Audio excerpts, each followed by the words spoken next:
क्या गाजा वालों की हाय इसराइल में लगी भयंकर आग को और ज्यादा विकराल रूप दे रही है। चारों तरफ चीख पुकार है। जितनी हानि मिसाइल या मानव निर्मित हथियारों से नहीं हो सकती, उससे भी ज्यादा बड़े पैमाने पर इसराइल का यरूशलेम धधक रहा है, खौल रहा है।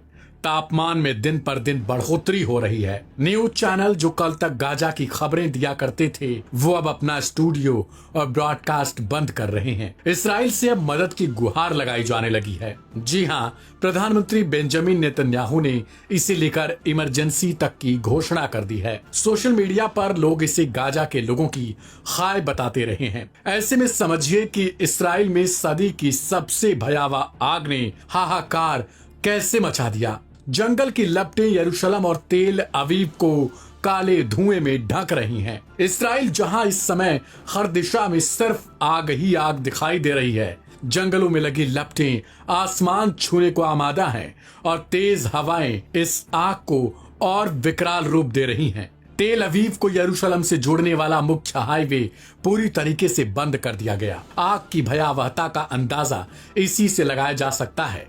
जंगलों के किनारे रहने वाले हजारों लोगों को आनन फानन में सुरक्षित जगहों पर ले जाया गया। आग बुझाने के प्रयासों में इसराइल की वायुसेना भी शामिल हो चुकी है। हेलीकॉप्टर और विशेष विमानों से लगातार जलते इलाकों पर पानी गिराए जा रहे हैं, लेकिन आग अभी भी बेकाबू बनी हुई है। यरूशलेम और तेल अवीव को जोड़ने वाला हाईवे एहतियात के तौर पर बंद कर दिया गया।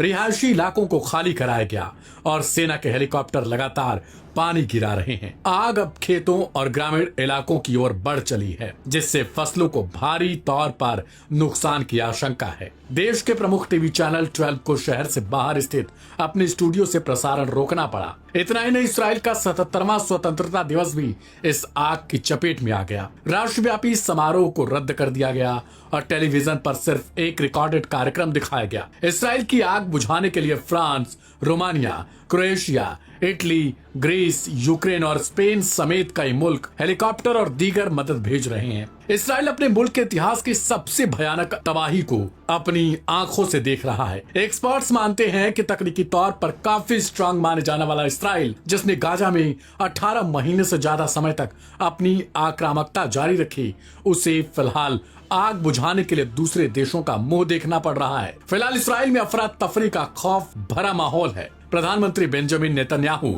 देशों से गुहार लगा रहे हैं कि उनके देश में लगी इस आग को बुझाने के लिए मदद दी जाए। इसराइल ने आग पर काबू पाने के लिए इंटरनेशनल सतह पर मदद की अपील की, क्योंकि वे इसराइल की तारीख की सबसे बड़ी आग को झेल रहे हैं। लोग अपनी कारों को छोड़कर आग की लपटों से दूर भागते नजर आए। इसराइली मीडिया के मुताबिक 160 से ज्यादा बचाव और फायर फाइटर्स इस आग को बुझाने की कोशिश कर रहे हैं, लेकिन आग है कि फैलती ही जा रही है यरूशलेम की तरफ। तेज हवाएं इस आग का साथ दे रही हैं और आग यरूशलेम की तरफ तेजी से बढ़ रही है, मानो पूरे इसराइल को अपनी आगोश में लेने के लिए तैयार हो चुकी है। फिलहाल जो लोग गाजा की तबाही का इसे बदला करार दे रहे हैं, उन पर आपकी क्या प्रतिक्रिया है, कमेंट में जरूर लिखिएगा।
यरूशलेम के पास जंगलों में ऐसी आग लगी है जिसने पूरे इसराइल को हिलाकर रख दिया है।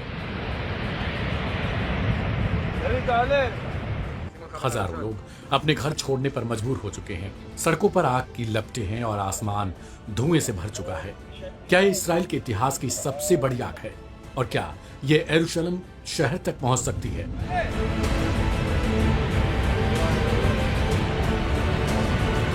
यरूशलेम भीषण आग, इजराइल ने मांगी अंतर्राष्ट्रीय मदद।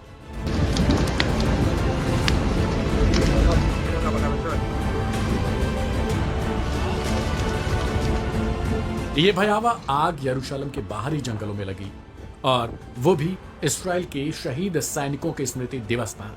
पिछले 24 घंटों में ही 13 लोग घायल हो चुके हैं। गनीमत है कि अब तक किसी की मौत की पुष्टि नहीं हो सकी है। आग पर काबू पाने के लिए इस्राएल ने जबरदस्त अभियान छेड़ दिया है। 160 से ज्यादा फाइटर्स, दर्जनों विमान, हेलीकॉप्टर और सेना के जवान राहत और बचाव काम में जुटे हैं। लेकिन तेज हवाएं 100 किलोमीटर प्रति घंटे तक आग को और भी भड़का रही हैं। आग के तांडव से कई सेवाएं प्रभावित। रूट 1 जैसे मुख्य हाईवे जो यरूशलेम को तेल अवीव से जोड़ता है, पूरी तरीके से बंद कर दिए गए हैं। रेल सेवाएं भी बाधित हुई हैं। कई लोग अपनी कारें छोड़कर पैदल जान बचाने को मजबूर होकर भागते नजर आए। इस्राएल ने आग पर काबू पाने के लिए अंतर्राष्ट्रीय मदद की अपील की है। इसलिए Spain, France, Romania, Croatia, Italy और यूक्रेन जैसे देशों ने तुरंत अग्निशमन विमान भेजने की घोषणा कर दी। ग्रीस, साइप्रस और ब्रिटेन से भी सहयोग मांगा गया है।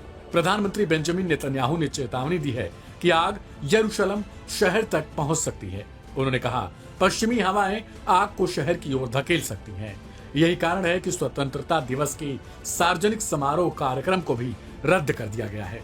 इसके साथ ही इस्राएल के प्रधानमंत्री बेंजामिन नेतन्याहू के भी सभी कार्यक्रमों को फिलहाल स्थगित कर दिया गया, जिसके बारे में देश को सूचित कर दिया गया है। इस्राएल में लगी इस आग के कारण अब तक हजारों लोग प्रभावित हुए हैं। कहा जा रहा है कि अगर ये आग नहीं रुकी तो शायद इस्राएल को तहस नहस कर दे। इस्राएल ने आग पर काबू पाने के लिए अंतर्राष्ट्रीय मदद की अपील की है, जिसके बाद Spain, France, Romania, Croatia, Italy और यूक्रेन जैसे देशों ने तुरंत अपने अग्निशमन विभाग को अलर्ट कर दिया और वहां भेजने की घोषणा कर दी। यरूशलेम के जंगलों में लगी ये आग सिर्फ पेड़ों को नहीं जला रही, ये जिंदगियों को, घरों को और यादों को भी निगल रही है। ऐसे में अब इस्राएल की तरफ से अंतर्राष्ट्रीय देशों से अपील की जा रही है कि वे जल्द से जल्द अपने अग्निशमन विभाग को भेजकर इस्राएल की मदद करें। नहीं तो अगर लेट हुआ तो कहीं इस्राएल के लिए यह इतिहास का सबसे भयावह मंजर ना बन जाए। इस खबर पर आपकी क्या राय है उसे कमेंट बॉक्स में लिखिएगा। ढेर सारी खबरों के लिए भी सब्सक्राइब करें लाइव हिंदुस्तान को।